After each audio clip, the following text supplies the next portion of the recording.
जय गुरु जी संगत जी। वीडियो को लाइक कीजिए, चैनल को सब्सक्राइब कीजिए और बेल आइकन को प्रेस कर दीजिए ताकि आपको लेटेस्ट वीडियो की जानकारी अच्छे से मिल सके। जय गुरु जी संगत जी। गुरु जी का अनंतम अनंतम शुक्राना। गुरु जी के श्री चरणों में कोटि कोटि प्रणाम और गुरु जी की प्यारी प्यारी संगत को जय गुरु जी। संगत जी, आज का सत्संग बहुत सुंदर है, बहुत खास है। गुरु जी की प्यारी और पुरानी संगत का सत्संग है। आप इस सत्संग को अंत तक सुने, पूरा सुने और निश्चित ही हर सत्संग की तरह इस सत्संग में भी आपको अपने कई सवालों के जवाब मिलेंगे। अगर संगत जी आप भी अपना सत्संग शेयर करना चाहते हैं तो सुंदर लिखावट में हिंदी में ईमेल आईडी और व्हाट्सएप पर शेयर कर सकते हैं, और अगर आप चाहें तो ईमेल आईडी और व्हाट्सएप पे टाइप भी कर सकते हैं। तो चलिए संगत जी सत्संग शुरू करते हैं। संगत जी, आज हम गुरु जी की ही प्यारी और पुरानी संगत विजया सिंह आंटी का सत्संग सुनेंगे। जय गुरु जी। सारी संगत को जय गुरु जी। गुरु जी को कोटि कोटि प्रणाम कि उन्होंने मुझे ये मौका दिया सत्संग सुनाने का। संगत जी, जो मैं आपको यहाँ बताऊंगी ये मेरा पर्सनल एक्सपीरियंस है, जो मुझे गुरु जी ने बहुत सिखाया है उनकी कृपा से।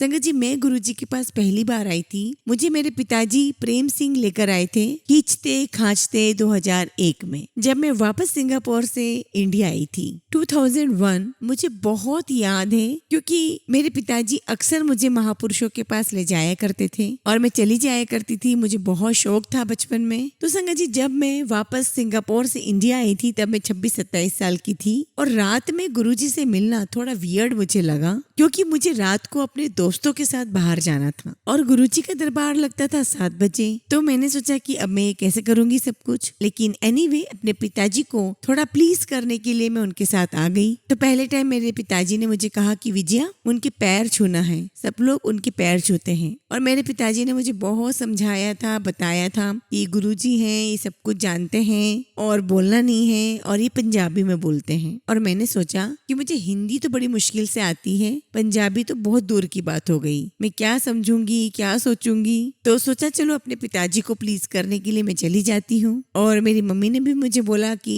प्लीज चले जाओ और ज्यादा शोर शराबा मत करना। तो संगत जी, आई वेंट और मेरे पिताजी लगातार मुझे बोलते रहे कि उनके पैर छूना, उनके पैर छूना।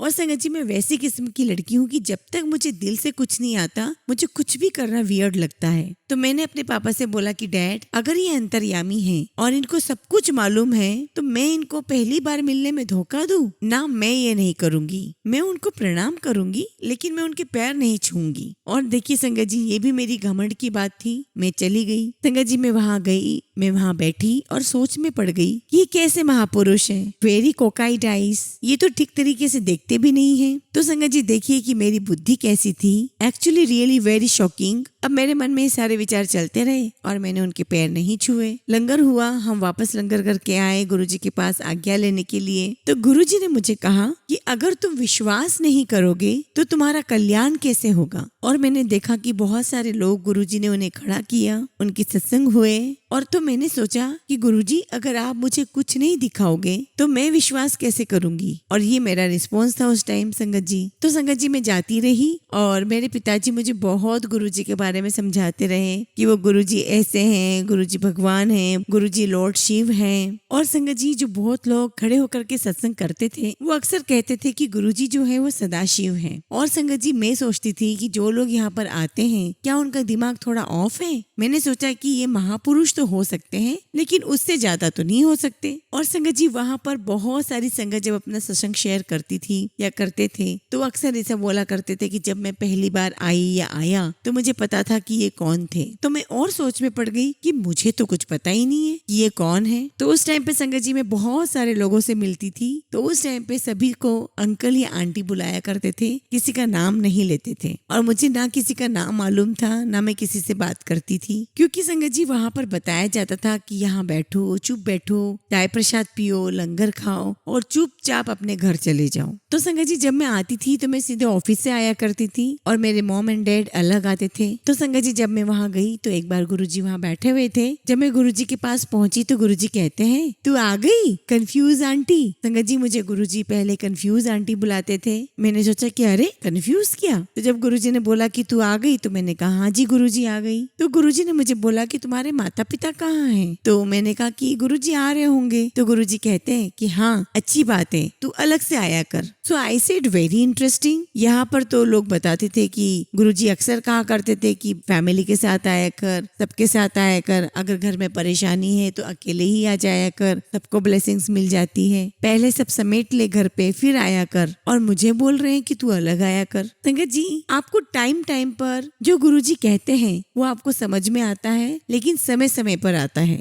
उस टाइम बेशक आपको समझो या ना समझो। और संगत जी, ये मुझे सालों में समझ में आया कि क्या क्या इसका मतलब था। और उस टाइम पे गुरुजी हमें पहले जाने देते थे, फिर रोक लेते थे। और संगत जी, ऐसे करते करते काफी टाइम बाद गुरुजी मुझे वहाँ पर रोक लिया करते थे और मेरे माता पिता को बोलते थे कि आप जाइए। तो संगत जी, ऐसे बहुत बार हुआ, बहुत समय तक होता रहा। और एक दिन संगत जी, मुझे याद है, मुझे गुरुजी ने बोला, उस टाइम रात के 2 बज रहे थे और मैं अकेली ड्राइव करके गुड़गांव से जाया करती थी। और मैं सोचती थी कि सुनसान जगह है, क्या होगा, पर मैं गुरुजी का नाम लेके चली जाती थी। तो संगत जी, एक दिन गुरुजी ने हमें ऐसे 2 बजे तक रोका और मुझे कहा कि चल तू जाके अपने पिताजी के लिए चाय बना। तो मैंने गुरुजी से कहा कि अभी?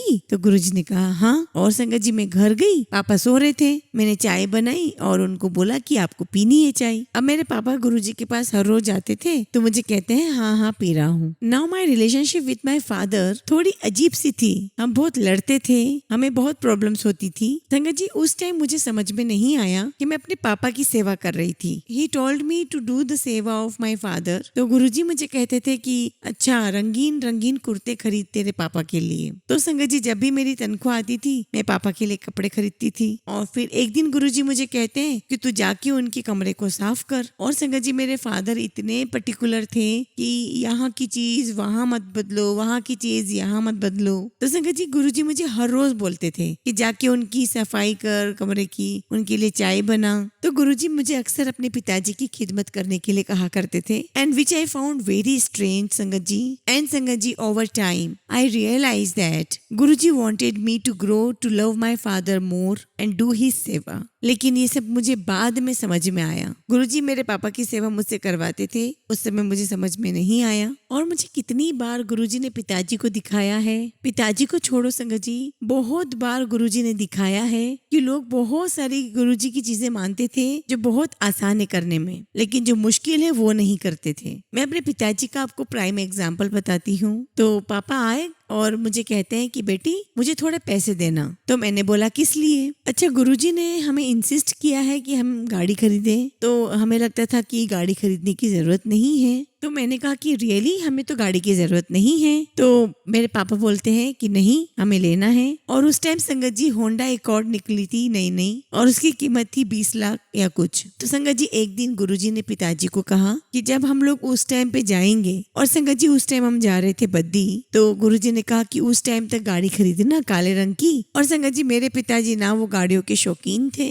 और ना ही उन्हें कुछ अंडरस्टैंडिंग थी, और वो भी 20 लाख की गाड़ी संगत जी। और मेरे पिताजी रिटायर्ड IAFS ऑफिसर हैं। तो अब मेरे पिताजी ने सोचा कि 20 लाख की गाड़ी क्यों रखें, क्यों लेना है। संगत जी, मेरे पिताजी ने कोशिश नहीं की। तो एक हफ्ते पहले किसी संगत का फोन आया, रोमा आंटी का फोन आया। रोमा आंटी कहती है मेरे पिताजी को कि गुरुजी कह रहे हैं कि गाड़ी खरीद ली। उस टाइम पे संगत जी मेरे पिताजी को ये एहसास ही नहीं हुआ कि ये बात कितनी इम्पोर्टेंट थी, या उनको एफर्ट लगानी भी नहीं थी, क्योंकि उन्हें गाड़ी चाहिए भी नहीं थी, हमारे पास गाड़ियां थी। तो मेरे पिताजी ने बोला कि अच्छा, कोशिश करता हूँ। तो और संगत जी, मेरे पिताजी ने कहा कि कोशिश करता हूँ, और ये हाफ हार्टेड कोशिश थी, क्योंकि जब मेरे पिताजी को कुछ करना था और जब एफर्ट लगाना था तो कभी लेफ्ट राइट नहीं देखते थे। और संगत जी, ये मैंने मेरे फादर से ही सीखा है, उनके एक्सपीरियंस से। मेरे पापा ने मुझे फोन किया कि मुझे पैसों की जरूरत है, तो मैंने उनके लिए 8-9 लाख ट्रांसफर कर दिए बैंक में। अब मेरे पिताजी गए one dealership to other dealership to other dealership, और ढूंढते ढूंढते उनको काली रंग की होंडा अकॉर्ड मिली ही मिली, जो गुरुजी ने पहले ही कह दिया था कि काले रंग की खरीदना। और जब उन्हें मिली तो कहा कि 6 महीने की वेटिंग है। तो संगत जी, वो दिन आया जब हम लोग बद्दी गए सुबह सुबह। और संगत जी, उस टाइम जब हम गुरुजी के साथ जाते थे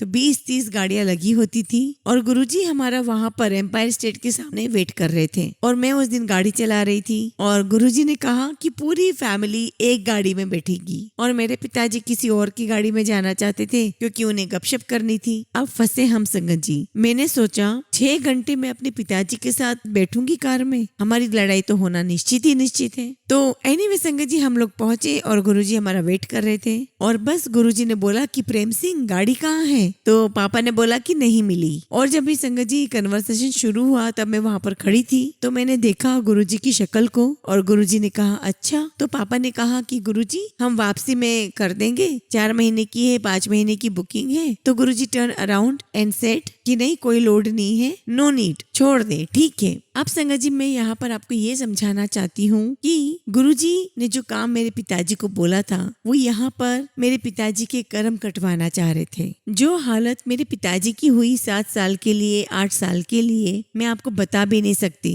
उन्हें सीवियर डिप्रेशन हुई और उन्हें बहुत कुछ हुआ संगत जी। और ये थी गुरुजी की journey of mister Prem Singh कि काटे कैसे कर्म। जो कुछ भी मेरे पिताजी को गुरुजी बोलते थे मेरे पिताजी कर लिया करते थे। तो जो गुरुजी आज्ञा देते थे पिताजी उसको पालन करते थे। लेकिन जब गुरुजी ने गाड़ी खरीदने के लिए कहा तो पिताजी को उसमें लॉजिक समझ में नहीं आया और जब लॉजिक समझ में नहीं आया तो उन्होंने गाड़ी नहीं खरीदी। और संगत जी गुरुजी का अपना तरीका था कर्म काटने का। और संगत जी मैंने क्या देखा है, मैंने देखा है अपने पिताजी के लाइफ में, जीवन में 7 साल तक बहुत परेशानियां रही। और एक दिन मैं अपने पिताजी के साथ बैठी थी और मैंने उन्हें ये समझाया और मेरे पिताजी ने कहा कि हाँ बेटा मुझे ये सब करना चाहिए था। और पिताजी ने कहा कि मुझे उस टाइम समझ में नहीं आया। तो मैंने कहा कि पापा हम लोग किंतु परंतु में घुसते चले जाते हैं और ये जो गुरुजी की जर्नी है ये बहुत कठिन है और बहुत ब्यूटीफुल है एट द सेम टाइम। संगत जी आप लोगों ने कई बार सत्संग में सुना होगा कि जब आप गुरुजी के रास्ते पर चलते हो it is just like a bed of रोसेस, यानी कि आपके रास्ते में कई मुश्किलें आएंगी, कई कांटे आएंगे।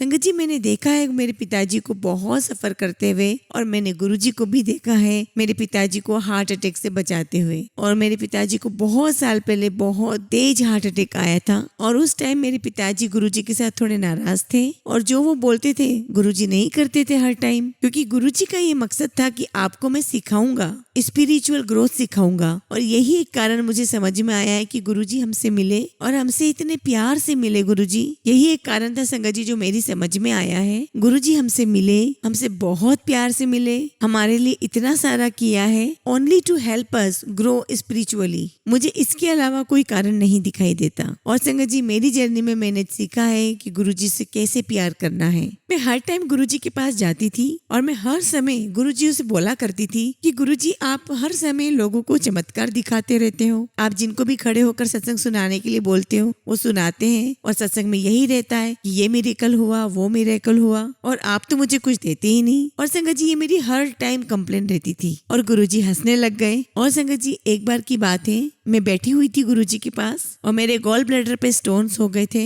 और मुझे याद है कि जब मैं लंगर खाती थी तो मेरा कुछ भी हजम नहीं होता था। मैं सोचती थी कि anyway why should I take langar, मोटी हो जाऊंगी। और संगत जी मैं ये सब कुछ बोलती रहती थी। और संगत जी उस टाइम पर मैं सबसे नेगोशिएट करती थी कि आप मेरा लड्डू खा लो, आप ये खा लो, आप वो खा लो, आप मेरे इसमें से एक रोटी खा लो। और संगत जी ये सब मैं गुरुजी की नाक के नीचे बैठ करके किया करती थी। उस टाइम पे संगत जी मेरा गॉल ब्लैडर बहुत खराब था और संगत जी मेरा ना तो पानी हजम हो रहा था और मैं जो कुछ भी खाती मुझे बहुत दर्द हो रहा था। और इसमें ऐसे करते करते 2 साल हो गए। तो संगत जी ऐसे 2 साल हो गए और बहुत अनकंफर्टेबल फीलिंग थी। तो एक बार मेनका गांधी ने गुरुजी से कहा, अरे गुरुजी आप देखते नहीं कि विजया को क्या हो रहा है, आप उनको कुछ बोलो ना करने के लिए। और मैंने उस टाइम गुरुजी की तरफ देखा और गुरुजी ने बस गर्दन हिला के हाँ हाँ कहा। तो एक दिन मैंने मेनका गांधी जी से बोला कि आप क्यों गुरुजी को बोलते रहते हो मुझे ठीक करने के लिए। संगत जी ये मेरा घमंड था। उस टाइम पे संगत जी मुझे ऐसा विश्वास नहीं था कि सब कुछ गुरुजी ठीक कर देंगे। ये मेरा घमंड था जो मैंने टोक रही थी। और संगत जी मैं कह सकती हूँ कि उस टाइम पे मुझे पूरा फेथ नहीं था, तभी मैं अपना लंगर भी पूरा नहीं खाती थी। और मैंने मेनका गांधी से एक बात और बोली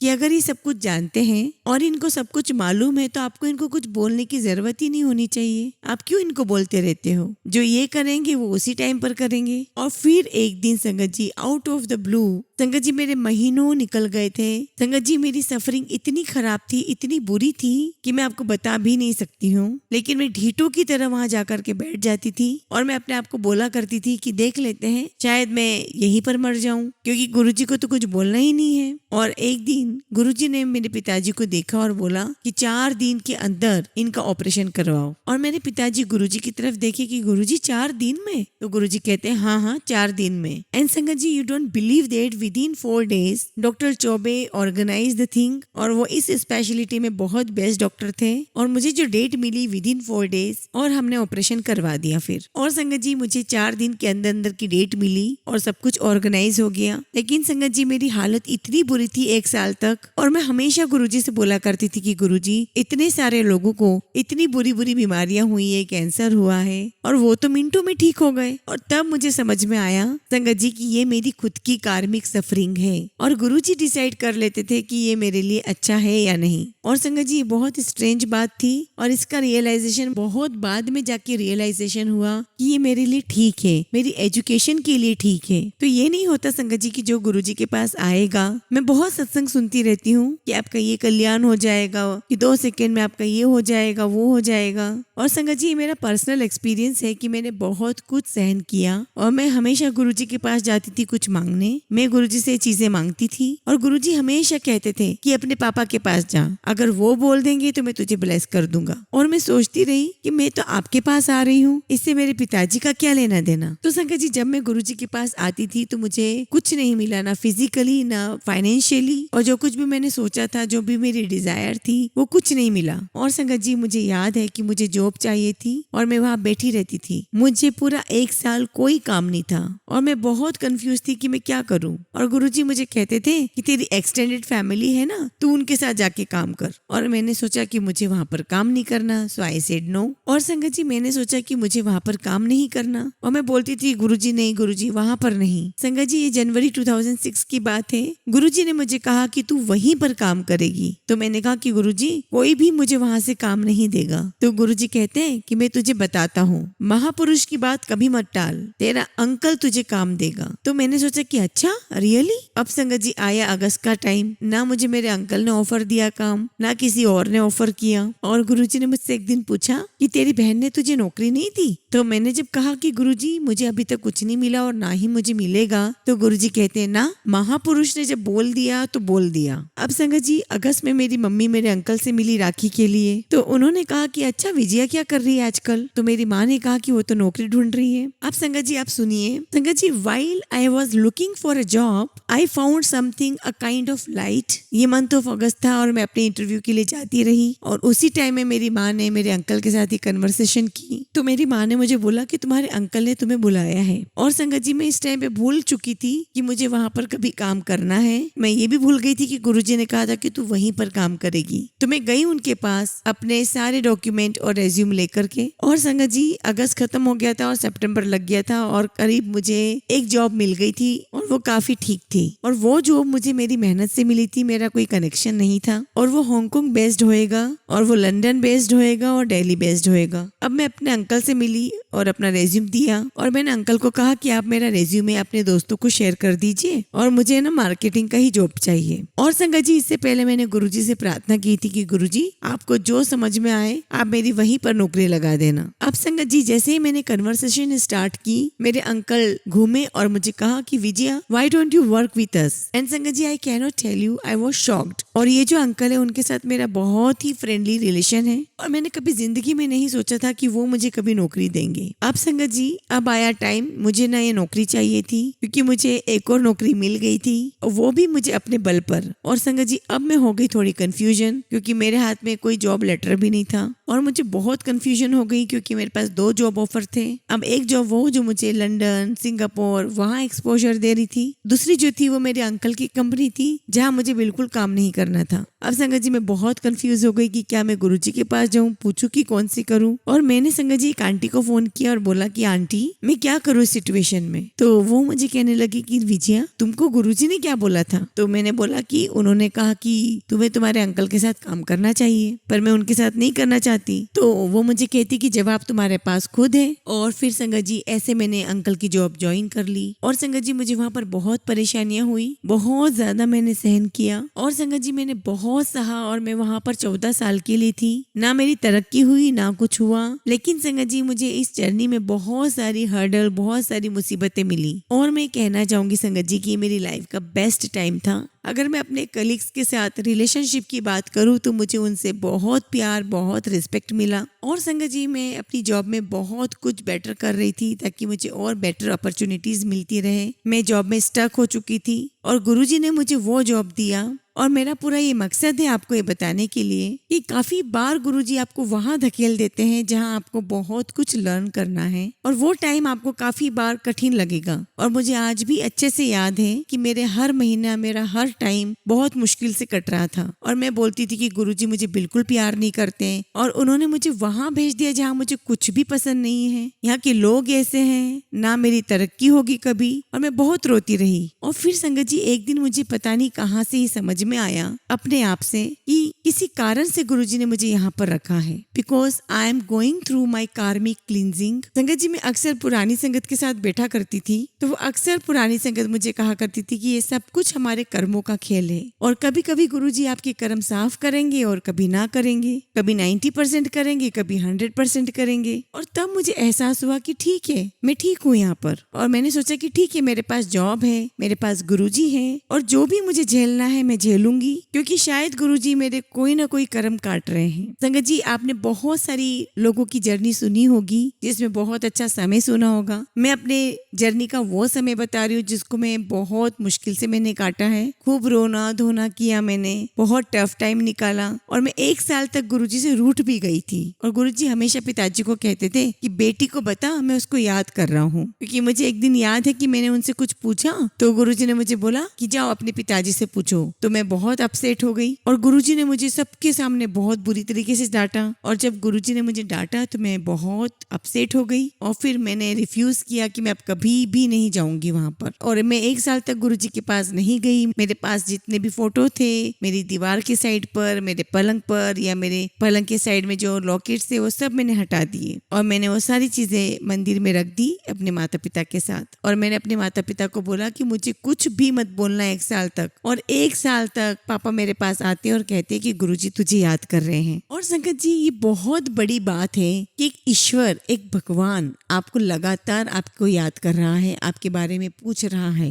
और संगत जी, मेरी जो जर्नी है गुरुजी के साथ वो फेथ के साथ शुरू नहीं हुई, अंडरस्टैंडिंग के साथ शुरू नहीं हुई। और बहुत सारे मुझे डाउट्स थे और मेरी जर्नी के अंत तक पहुंचते पहुंचते मुझे एहसास हो गया कि गुरुजी डिवाइन है, गुरुजी ईश्वर है, महाशिव है, सदाशिव है। संगत जी, मैं बहुत थिंकिंग पर्सन हूँ। मेरा ब्रॉटअप अब्रॉड में हुआ है और मेरी पूरी एजुकेशन लॉजिक से हुई है और यहाँ पर मुझे मिले मेरे गुरु। और संगत जी, जब मेरी गुरुजी के साथ जर्नी शुरू हुई तो मैंने सिर्फ एक ही चीज जाना है संगत जी, कि सिर्फ गुरुजी को प्यार करो, उन्हें उन पर विश्वास करो। गुरुजी ने मेरी अंतर आत्मा को खोल के रख दिया था और गुरुजी ने मेरी आत्मा को खोला उन्हें देखने के लिए। और उसके पहले संगत जी मैं वहाँ बैठी रही और मुझे इस बात का एहसास ही नहीं था कि ये कौन है। संगत जी, मैं आपको बता दूं कि मैंने जो कुछ भी गुरुजी से मांगा, जो कुछ भी वर्बलाइज किया अपने मन में, मुझे कुछ भी नहीं मिला गुरुजी से। लेकिन मैंने गुरुजी को अपने पिताजी की मदद करते हुए बहुत देखा।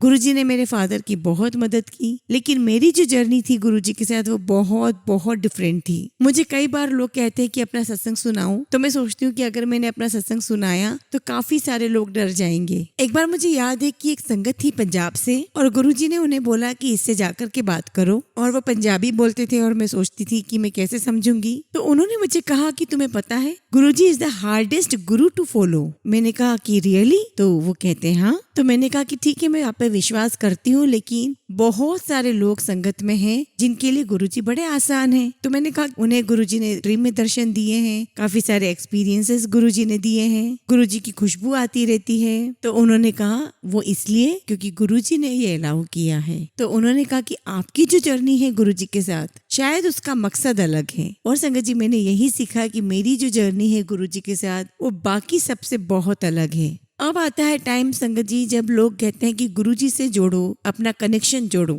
और संगत जी, मैंने अपने मेडिटेशन से सीखा है कि जो गुरुजी हैं वो आपसे अलग अलग माध्यम से आपसे बात करेंगे। हम सोचते हैं कि मेरे गुरु चले गए हैं, मैं किससे मिलूंगी, मेरा कनेक्शन चला गया है, मैं अपनी बात किससे रखूंगी। संगत जी, आपका जो कनेक्शन होगा वो आपके गुरुजी से होगा, 1 to 1। अब संगत जी, मैं अपनी बात करूँ तो मेरा कनेक्शन कैसे गुरुजी से होगा? मेरा कनेक्शन तो गुरुजी से फिजिकल रहा। मैं जब भी लो फील करती मैं एम्पायर स्टेट चली जाती। और जब क्राउड बढ़ने लगा तो गुरुजी ने हमें दिन तय कर दिए थे और हमारा दिन था रविवार। और मुझे याद है कि मैं एक दिन बहुत लो फील कर रही थी और मैं रोती गई, मेरे आंसू आते गए और मेरी फीलिंग ऐसी थी कि मेरी कुछ तरक्की नहीं हो रही मेरी जिंदगी में, न मेरी शादी होगी कभी, न मेरा कुछ होगा। तो उस टाइम मुझे याद है मैंने सोचा कि आज थर्सडे है और आज मेरा दिन नहीं है जाने का, लेकिन मैं बहुत दुखी हूँ अंदर से और मुझे जाना है गुरुजी के पास साथ बैठने के लिए। मैं गुरुजी से बात नहीं करना चाहती क्योंकि उस टाइम पे मुझे गुरुजी से बहुत डर लगता था। वो जैसे बैठते थे ना वहां पर, मुझे बहुत डर लगता था। और संगत जी मैं वहां गई और मैं एक पिलर के पीछे बैठ के मैं वहां पे रोए जा रही हूँ और पिलर के पीछे भी इसलिए बैठी कि कहीं मुझे गुरुजी ना देख ले। और गुरुजी मुझे वहां दूर से घूरते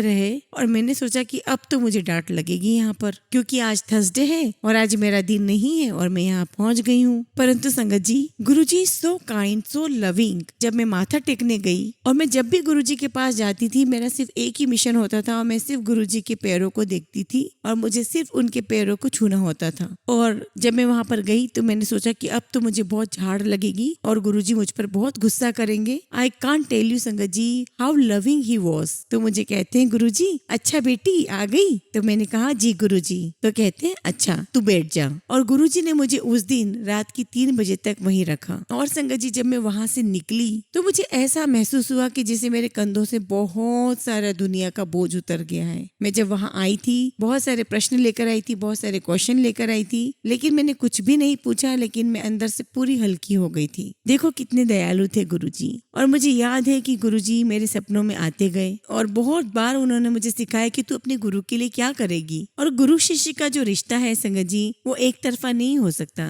वो दोनों तरफ से होता है। बहुत लोग कहेंगे आपको कि ये तो भगवान है, भगवान के लिए आप क्या करोगे, आप में तो है ही नहीं कुछ करने के लिए, ये है भगवान। मैं आपको कुछ बोलना चाहती हूँ, हो सकता है कि ये इतनी सिंपल चीज नहीं है कि समझ सके कोई, लेकिन सिर्फ एक चीज जो आप गुरुजी के लिए कर सकते हैं is to stand for him, protect him, to love him and to do anything for him. Guruji ने एक दिन मुझे कहा था कि जो गुरु और शिष्य का रिश्ता होता है वो पिता और पुत्र से बढ़ के कहीं होता है। हम अपने माता पिता से बात कर लेंगे, रूठ लेंगे, मना लेंगे, एक दिन लड़ेंगे, दूसरे दिन रूठ जाएंगे, तीसरे दिन रो लेंगे, चौथे दिन हंस लेंगे और हाँ में हाँ मिला लेंगे। लेकिन हमारा जो गुरुजी के साथ रिलेशनशिप है संगत जी वो इससे भी कहीं आगे है। आपके लिए आपके गुरुजी सर्वोच्च होने चाहिए, अल्टीमेट होने चाहिए, कोई किंतु कोई परंतु आपके मन में नहीं आना चाहिए। अगर आपको गुरुजी ने कुछ करने के लिए बोला है या कुछ इशारा दिया है तो फिर ये आपको नहीं सोचना है कि वो काम कितना मुश्किल है और नहीं होगा या होगा, आपको बस वो काम करना है।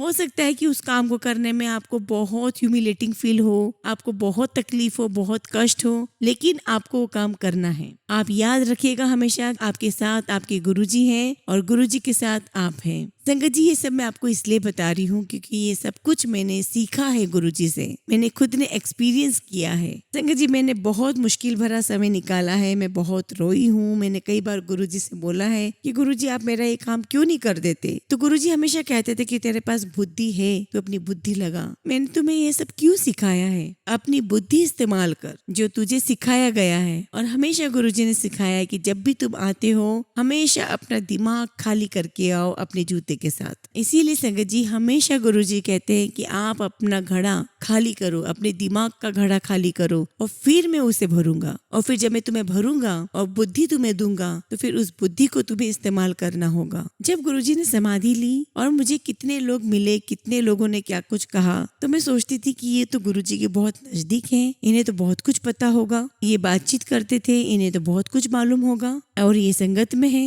And sangat ji I was very innocent और जो भी लोग जो कुछ भी बोलते थे मैं तुरंत बिलीव कर लेती थी। और मुझे याद है कि किसी संगत ने मुझे बहुत बहकाया और जो भी वो बोलते गए मैं मानती गई क्योंकि वो गुरुजी के बहुत नजदीक रहते थे। तो मैंने सोचा कि वो जो कुछ भी बोलेंगे वो सच बोलेंगे, गुरु के नाम पे झूठ तो कोई बोल ही नहीं सकता। लेकिन गुरुजी ने उस समय सिखाया कि तुम्हें अपनी बुद्धि लगानी है, तुम्हें अपनी समझ का इस्तेमाल करना है। और कई बार मैं रोती रही और मैंने गुरुजी से पूछा कि गुरुजी ये बंदा आपने मेरे रास्ते में क्यों भेजा। और ये प्रार्थना मैं कम से कम 1 महीने तक करती रही और गुरुजी ने मुझे 1 महीने के बाद रिस्पॉन्स दिया। तो गुरुजी ने कहा कि मैंने तुम्हें समझाया है, मेरी संगत में बहुत सारे लोग हैं, अच्छे लोग, बुरे लोग, लोग जो चोरी करते हैं, लोग जिन्होंने बहुत सारे संतों को मारा है। तुम्हें अंदर से अपनी क्लीनिंग करके ये समझ में आना है कि कौन से लोग जो तुमसे जो बोल रहे हैं वह क्या सच है और क्या झूठ है। तो संगत जी, मेरी जर्नी गुरुजी के साथ बहुत बहुत डिफरेंट रही और उसी जर्नी के साथ गुरुजी ने मुझे उनसे कनेक्शन करना सिखाया, उन पर बिलीव करना सिखाया और सही मायने में गुरु शिष्य का क्या रिश्ता है वो उन्होंने मुझे सिखाया है।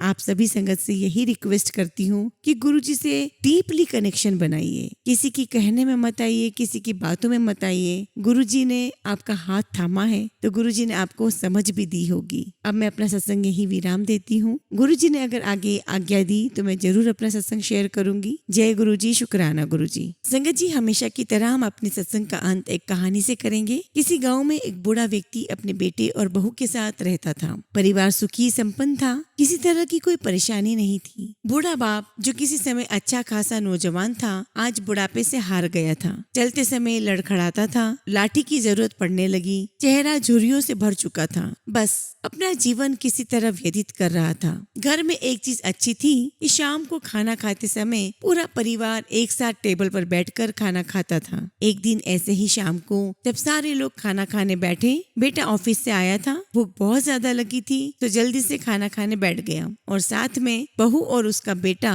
भी खाने लगा। बूढ़े हाथ जैसे ही थाली उठाने को हुए, थाली हाथ से छिटक गई और थोड़ी दाल टेबल पर गिर गई। बहू बेटे ने घृणा की दृष्टि से पिता की ओर देखा और फिर अपना खाना खाने में लग गए। बूढ़े पिता ने जैसे ही अपने हिलते हाथों से खाना खाना शुरू किया तो खाना कभी कपड़ों पे गिरता, कभी जमीन पर। बहू ने चिढ़ते हुए कहा, हे राम, कितनी गंदी तरीके से खाते हैं, मन करता है इनकी थाली किसी अलग कोने में लगवा देते हैं। बेटे ने भी ऐसे सिर हिलाया जैसे पत्नी की बात से सहमत हो। उनका बेटा यह सब मासूमियत से देख रहा था। अगले दिन पिता की थाली उस टेबल से हटाकर एक कोने में लगवा दी गई। पिता की डबडबाती आंखें सब कुछ देखते हुए भी कुछ नहीं बोल पा रही थी। बूढ़ा पिता रोज की तरह खाना खाने लगा। खाना कभी इधर गिरता, कभी उधर। छोटा बच्चा अपना खाना छोड़कर लगातार अपनी दादा की तरफ देख रहा था। माँ ने पूछा, क्या हुआ बेटे, तुम दादाजी की तरफ क्यों देख रहे हो और खाना क्यों नहीं खा रहे? बच्चा बड़ी मासूमियत से बोला, माँ, मैं सीख रहा हूँ कि वृद्धों के साथ कैसा व्यवहार करना चाहिए। जब मैं बड़ा हो जाऊंगा